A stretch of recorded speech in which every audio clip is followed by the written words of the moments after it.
Friday, beautiful people. It is September 18th, and it's like 6:30 in the morning when I'm recording this, and I will tell you, I am frazzled.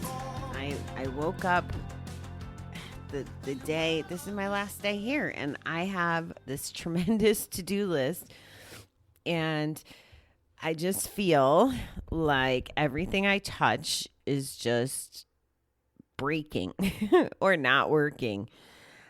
And I'm trying to get through some of the overwhelm I'm feeling.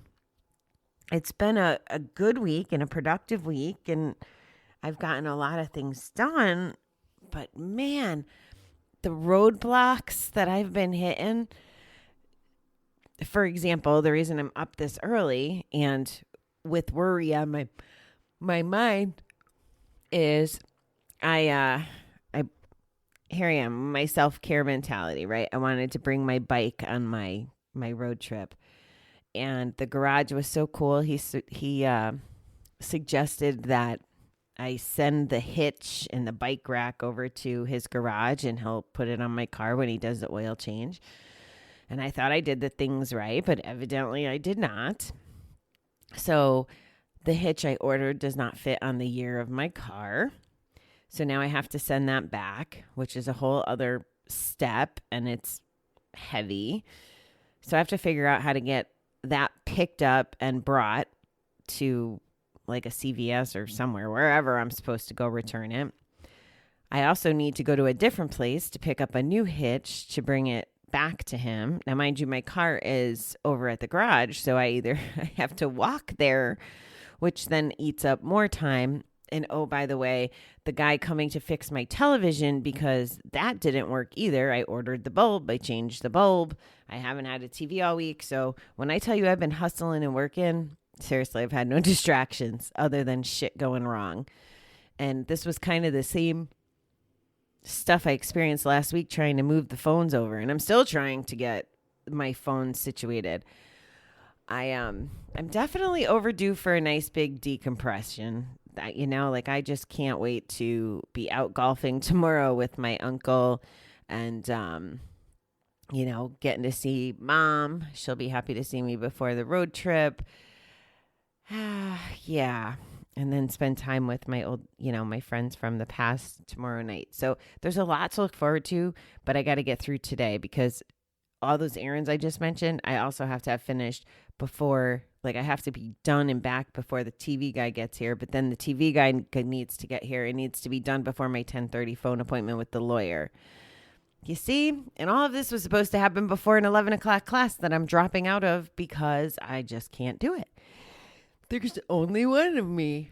And this one of me is pretty tired as it is. So thank you for letting me rant. The moral of the story is I'm talking about it to get it off my chest, how crazy stressed I am. I'm podcasting early so that I can go try to maximize every minute of the places I have to deal with being open. Send me some good vibes that I have big enough muscles to lift these 100-pound hitches. And it's funny because I would have been willing to, pay someone or have someone go do this stuff for me. And I just didn't even have the creative juice to figure out who that could be. So yeah,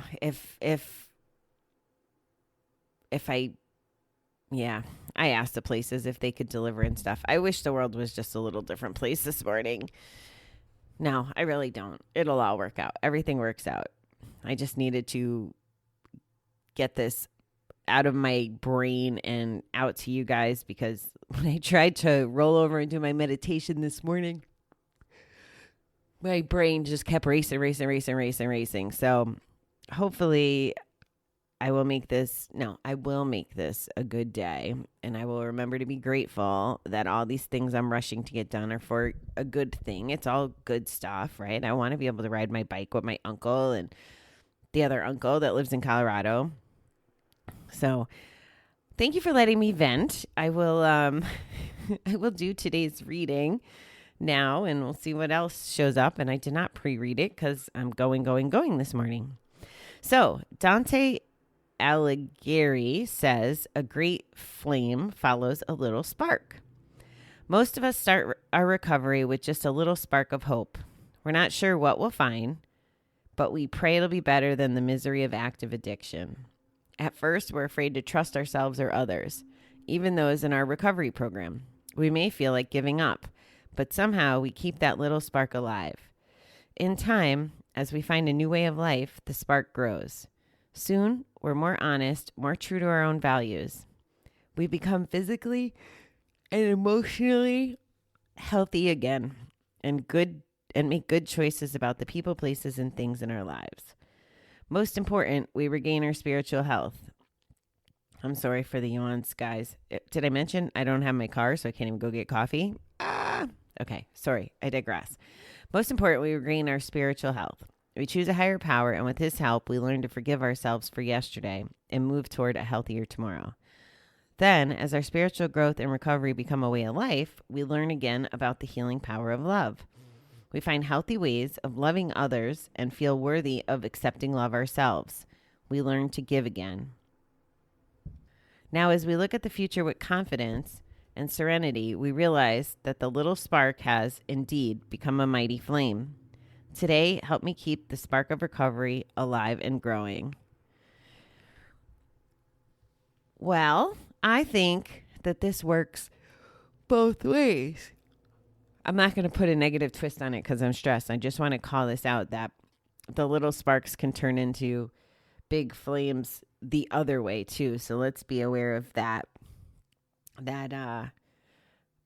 These feelings I'm having today, for example, this stress and overwhelm could be turned into, a bitchy Bobby, an unproductive Bobby. If I didn't have my positive bucket full, it might increase my chances of doing something really bad, like gambling or drinking or whatever. So I just want to acknowledge that. Now that I've been a little Debbie Downer, it is important to embrace this reading because it really is true. When we first come into the recovery arena, it feels like a lot and overwhelming and like there's so much to do. Oh my God, I got to clean up my relationships. Oh my God, I got to clean up my finances. Oh my God, I got to make amends. Oh my God, I got to, right? Like that's what happens. And if we think of this as a little spark and starting in one place, just not gambling, right? Could be that little spark. And then we progress, which is the spark growing when, as it says, we're more honest, more true to our own values. We become physically and emotionally healthy again, and we make good choices about the people, places, and things in our lives. That's kind of like the oxygen and the wood and what's that juice they spray on fires? God, I can picture it. That stuff, lighter fluid, I guess. All of those things are what helps turn the spark into a flame. Obviously, we want to keep the flame of recovery going. And it really does. It grows. It burns hotter and brighter as we do start addressing the different aspects of our life, our physical parts, our mental parts, our spiritual parts. Like there's a lot to it, but it has to start with the little spark, and grow into a big, big flame. I will be honest, my brain is continuing to still race, so I'm going to just redo this other paragraph just to make sure we totally get it. We regain our spiritual health. We choose a higher power. And with his help, we learn to forgive ourselves for yesterday and move toward a healthier tomorrow. Then, as our spiritual growth and recovery become a way of life, we learn again about the healing power of love. We find healthy ways of loving others and feeling worthy of accepting love ourselves. We learn to give again. That's very powerful. The fact that it feels like love has been on the pause button, right? Like it's really hard to show love to other people when we're living in the turmoil, that of our brains, our minds, our lives when we're still gambling. And even more, it's challenging to love ourselves when we're in the midst of that, because we're not even aware of what's going on. And if we are, the feelings are usually more like guilt and shame or whatever comes along with our actions. So having this little spark that evolves into, the light gets brighter and brighter, it's easier to see how all of these things will grow into a big flame through time. And honestly, once you start giving, it grows into an uncontrollable fire, unfortunately, like what we're dealing with here in our country right now as I record this, the fires that are just massive and enveloping and unstoppable. You can become unstoppable in your recovery, and you just need that little spark. You just need to start somewhere. And you need to understand that it will grow, and maybe you don't have all the wood on a certain day, but as you invest more and more into the fire, it'll become more sustainable as well to keep that bright light over you in your recovery. It's a really good analogy, I think, to look at fire and how it goes from spark to a flame. It's the same way that we go from addict to grateful recovering person. They do grow, and they do need fuel to burn. Today, help me keep the spark of recovery alive and growing. I need that, right? I need to be in a place of recovery, and you guys are part of my fuel for the fire to keep me going. So thank you for being here, and thanks for listening to me.